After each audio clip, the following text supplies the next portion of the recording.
Hello, Aquarius and Aquarius Rising. I'm XX Symbol and fortune teller Uma Ruby. Welcome to your reading for the Sagittarius new moon. Let's play ball.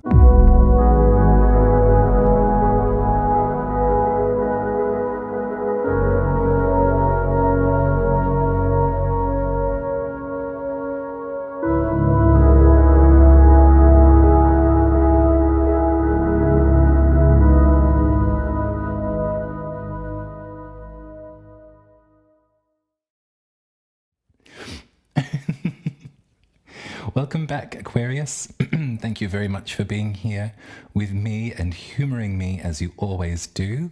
I'm Uma. It's great to have you here. This is your reading for the new moon in Sagittarius.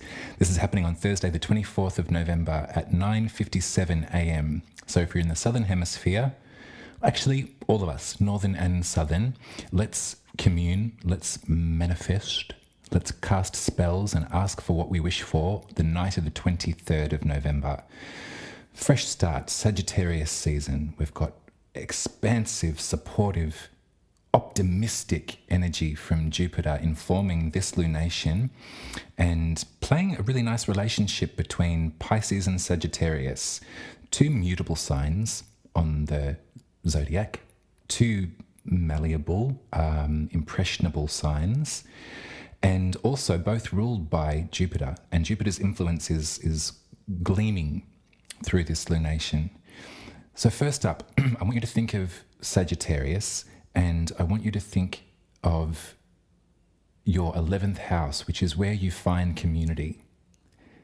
It's your sense of your place in a bigger picture, in a environment of friendship and in some ways the human race. It's nice that Sagittarius rules this part of your life, Aquarius, because when all of those things I've described, community, humanity, the greater collective, that's your jam. That's what you love to think about. That's where you're probably in some ways more comfortable, up in the macro vantage point, looking down on us all and guiding us into places where we'll be happiest. So I like this this rider on the plane in that world for you. This new moon is a space for you to ask for what you hope for in that part of your life. Now, we've just entered Sagittarius season when this is going to happen. The day after, the moon and the sun are at 1 degree of Sagittarius, and Jupiter, the planet of optimism, expansion, support, enthusiasm, is at 28 degrees of Pisces. So Pisces for you is your second house. This is where your values lay, your talents lay, your access to money. And this has got a nice relationship to Sagittarius, your sense of belonging. That's a supportive trine. Now, normally, there'd be discord between those two signs. If planets are at a 90-degree angle from one another, they form like a square, which is pressure. This is conflicting energies trying to surmount some kind of authority over the other. But because it's 1 degree of Sagittarius, 28 degrees of Pisces, it's what's known as a dissociative aspect, which I think is quite a apt term to use at a time like this. Dissociative. Have you ever dissociated before, Aquarius? I imagine you might have in your time. That feeling of zooming out to the nth degree so as not to feel something, zooming out to protect. There's a dissociation between Sagittarius and Pisces. There's also a great commonality. There's a great commonality of optimism attached to these two signs. So if you've got planets in Pisces or if you've got planets in Sagittarius, you might be experiencing what I've described on on a really felt level. If you don't have any planets in either, that's not to say that these influences aren't a part of your chart, you know, and especially as the moon moves around the zodiac so quickly, every single sign in the zodiac has something to do with us. We can relate to it in some way. So that's nice support for this lunation.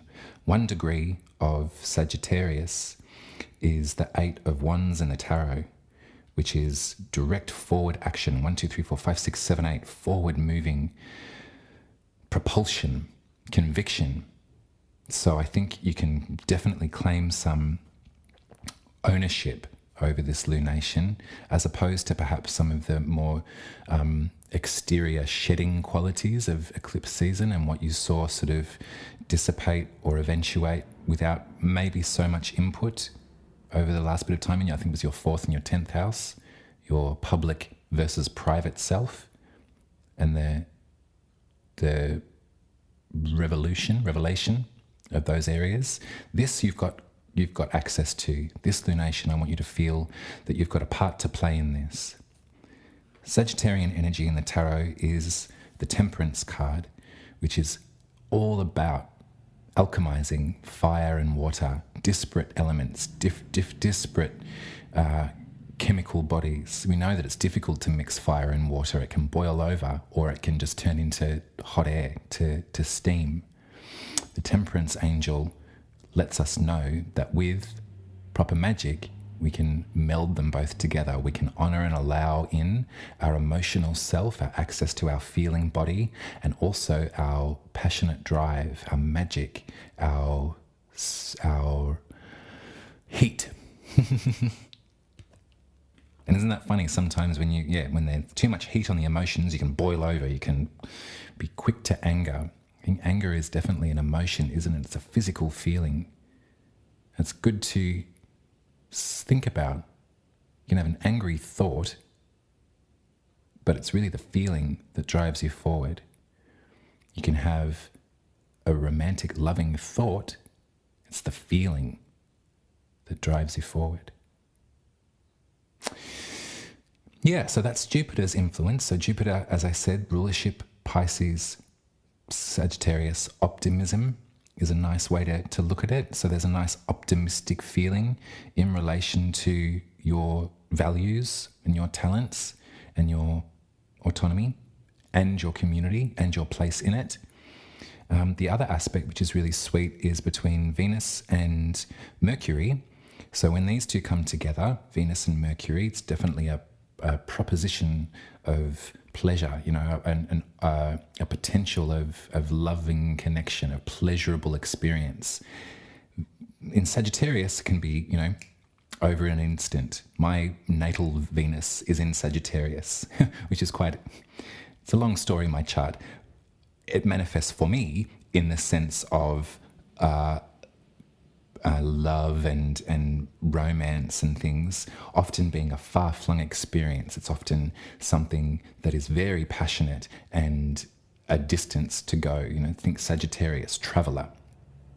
Anyway, so it can sometimes there can sometimes be, there's not so much grounding there. Venus is great in Taurus, where there's a languid, slow-moving quality. In a conjunction with Mercury, the messenger, our voice box for the gods, there's going to be some passionate sort of intermingling, some romantic misunderstandings maybe that might crop up in your community, in your friendship groups. This conjunction, Venus, Mercury, is trining support, loving relationship, trining Chiron in Aries.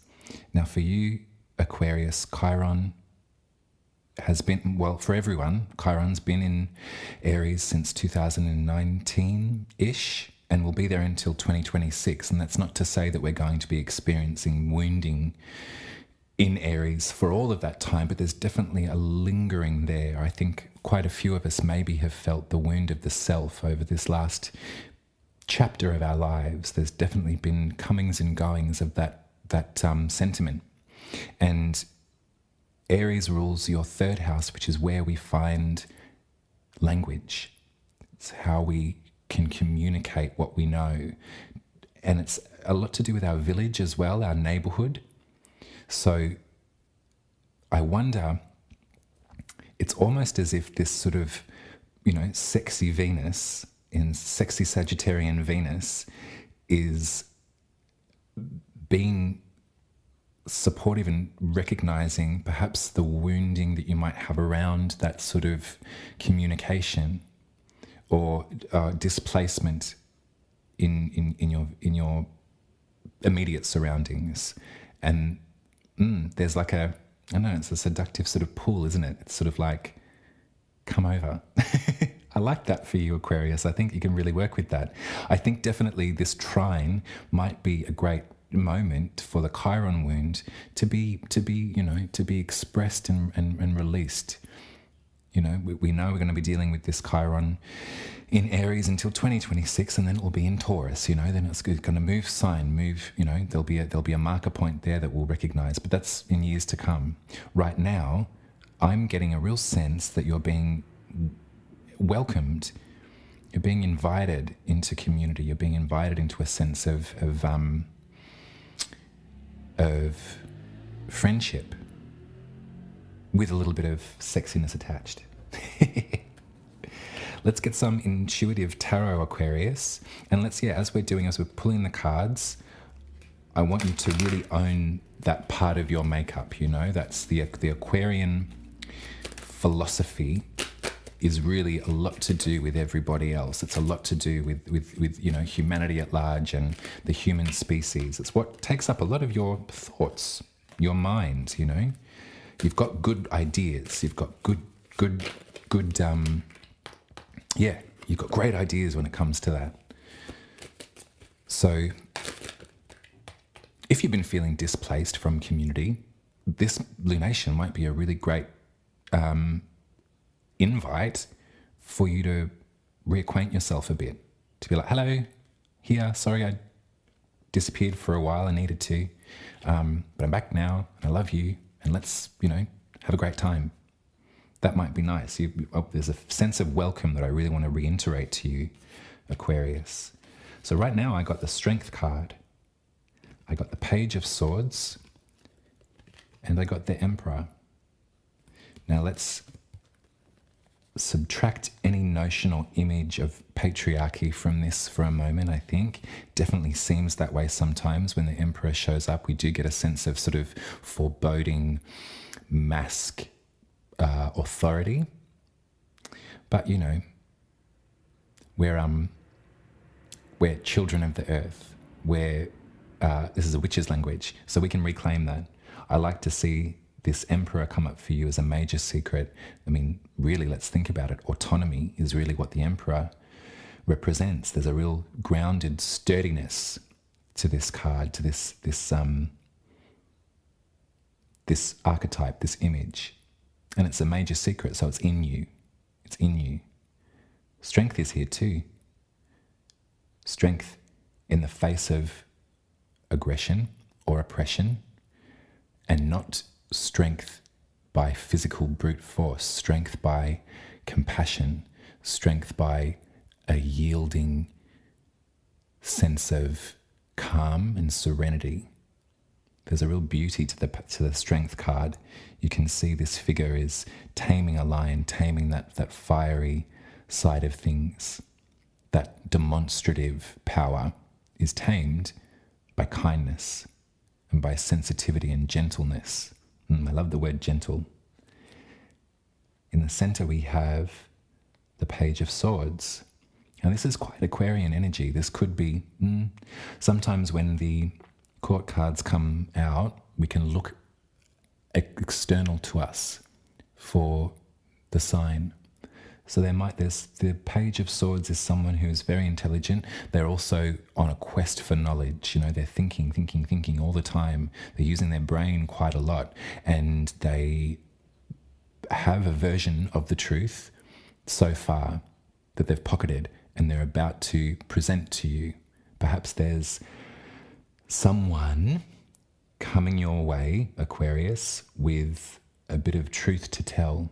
They'd like to whisper a little secret knowing to you that I feel is really supportive, and it's really going to have you coming back into a sense of your own power, your own ability to be the steer person of this ship of your life. I like this. I think that this is really going to be a great time of self-pride, self-love, self-acceptance. Who you are, Aquarius, is just so compassionate and kind and thoughtful in terms of looking out and surveying the room, surveying the world, you know, and thinking to yourself, how can I be of best service? How can I put my skills, my time, my output, how can that affect great change and comfort for others? That's so lovely. At this lunation, I think that you must remember the message here is that you, as an individual entity, are so welcome to come and sit down at the table of community, come be a part of it, come and reconnect with friendships, come and have a little something to say that isn't about your vantage point to the outside. Talk about yourself for a little while. This Venusian message, you know, I see that here. There's going to be, there's some chemistry here, Aquarius. There's some really nice chemistry. And a little moment to recognize the bruise and to realize how much it's healing as well. That's your reading, my love. I hope that it was a good one. Thank you all very much for your love and support. I really love reading your comments, and thank you for liking and subscribing to my channel. Thank you for sharing it with friends that you think might benefit from a little company with Uma. And also book your birth chart. I'm taking a little bit of time off, I think, in January. I think. It's not confirmed, but I think I might be doing that. So I'm going to cram, the rest of November and December. There's still spots available to get your birth chart read. Head to my website, umaruby.com, and book your reading there. I do business on umaruby.com only. Yeah. I'll be speaking to you in 2 weeks for the full moon in Gemini. Until then, I love you, Aquarius. Thank you very much for being here and for supporting me through my little brain fart of inarticulation. I think that's a good message too when you're working with this sort of stuff. If you're working with this sort of stuff, don't force it. If you look at a chart and it's just garbage, or if you're reading tarot and nothing's coming out, then it might be a good sign just to take a little rest. Step away, do other things, and then you can come back to it. With this work, with any work. I love you. Bye.